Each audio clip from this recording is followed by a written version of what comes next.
Почти 2 века гарантом выживания для грузин была Россия. Отвернувшись от нее, Грузия столкнулась с новыми вызовами. Религиозные битвы 21 века только начинаются. Так кто же победит в Аджарии? Крест или полумесяц? ვინ გაიმარჯვებს აჭარაში ჯვარი თუ ნახევარმთვარე? ეს არის ფილმის სათაური, რომელიც გამომცემლობა კომსომოლსკაია პრავდაში მომზადდა. როგორც ცდილობენ აჭარაში მცხოვრებლები შეეწინააღმდეგონ ისლამიზაციას და თურქულ ეკონომიკურ ექსპანსიას. მხოლოდ რუსეთს შეუძლია ადგილობრივების გადარჩენა, ისევე როგორც ეს 200 წლის წინ მოხდა. ასეთია დარია ასლანოვას მიერ მომზადებული ფილმის მოკლე ანოტაცია, რომელიც თავად редакციას ეკუთვნის. Несколько веков Аджария была в составе Османской империи. Сейчас это грузинская земля, но многие турки до сих пор ее считают своей территорией. აჭარაში არსებული ვითარების სასახვა ჟურნალისტმა პოლიტიკოსების და რეგიონში სხვადასხვა сферოში მოღვაწე ადამიანების დახმარებით სცადა. 2 года там назад вы сказали, что Грузия начала войну. Это была тоже политическая смерть.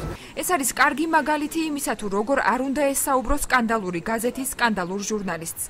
აცხადებს ფილმის ნახვის შემდეგ გიორგი მასალკინი.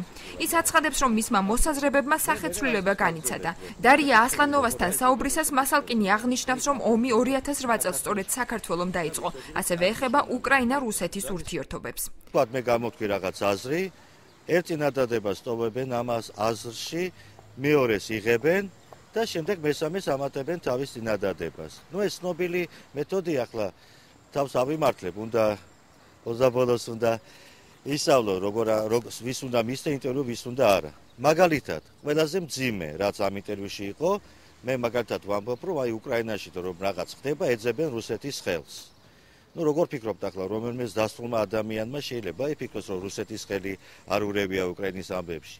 მე სულ სხვა აზრის განვითარებ იმ ინტერვიუში, რომ ძირი იყო ის პრობლემისა, რომ უკრაინაში იყო ყველაზე კორუმპირებული რეჟიმი პოსტსაბჭოთა სივრცეში, იანუკოვიჩის რეჟიმი.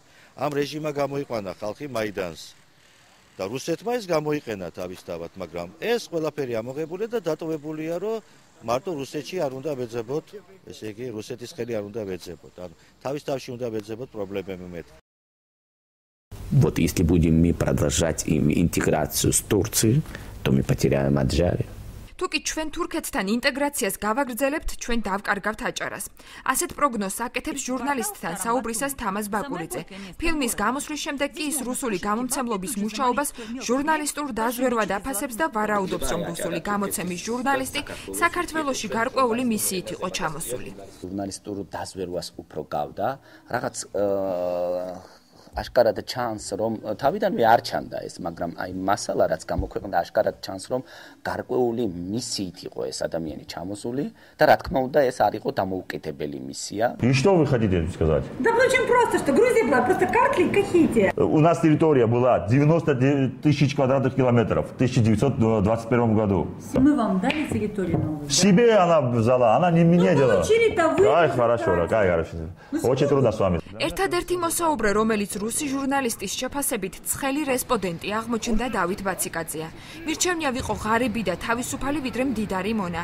ასე უპასუხა ბაციკაძემ რუს ჟურნალისტს, რომელმაც სცადა დეპუტატისთვის შეეხსენებინა, რომ საქართველოს საბჭოეთის ყველაზე მდიდარი ქვეყანა იყო და აჭარა გათურქებისაგან სწორედ რუსეთმა, რუსეთ-თურქეთის ომის დროს იხსნა. ეს იყო მიზანმიმართული პროვოკაცია ჩემის აზრით და ეს არ იყო ჩვენს საზოგადოებას გათვლილი სიუჟეტი, ეს იყო რუსეთის საზოგადოებას გათვლილი სიუჟეტი, რომ აი რაც უდიოდ ვითარებაში არიან ქართველები თურქების ქვეშ და თურქები რომ ძალიან გვავიწროებენ და ლამის უკვე აქ თურქეთია და არა საქართველო და რომ რუსეთი არის ხსნელი, ხოლო კამათი როცა მივხვდი რომ რამე ცოტა სხვა კონტექსტში რომ ელაპარაკა უფრო დამთბარ სიტუაციაში ის გამოიყენებდა მისთვის, უბრალოდ მე ავდექი და უთხარი ის რაც მინდოდა მეთქვა.